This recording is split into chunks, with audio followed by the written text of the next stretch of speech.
Been in one of those situations where you're trying to witness to somebody, or somebody actually makes a statement that God isn't real, and they think that God isn't real because there's no scientific evidence or there's no evidence. They typically say there's no scientific evidence because they want to add some credibility to the nonsense that they're actually saying. I think it's really funny. Actually, to be honest with you, I've never in my life actually met an atheist who was actually a real true atheist.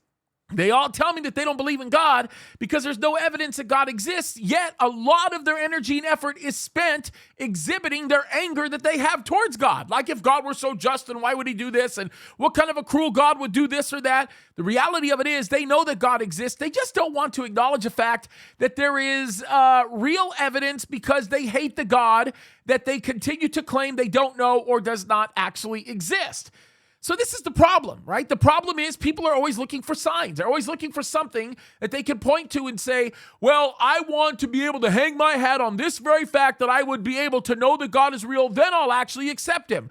When in reality, in their hearts of hearts, they do know, their heart of hearts, they do know that God is real because the Spirit of God continues to convict them. And that conviction in and of itself is evidence enough to know that God is actually real. Now, God's given us a ton of evidence, right? He's shown us example after example. He's given us typologies in the Bible. Jonah and the whale is a perfect one. He has actually allowed his son to come to this earth and to actually be subject to all the things men were subject to. He lived a perfect life. He was crucified and he rose again. We have complete, total evidence of all of that. None of that is fictitious. None of that is made up, yet that's not enough of a sign for people. Or how about this? One of the greatest signs that we have today, an absolutely changed life. The fact that somebody could live 40, 50, 60 years one way and all of a sudden have an experience where they allow the Spirit of the living God to come into their life and they act completely different. They're a completely different person. Look, here's the reality of it, guys. People don't want to acknowledge the fact that God is real. They don't want to acknowledge the fact that God is who he says he is.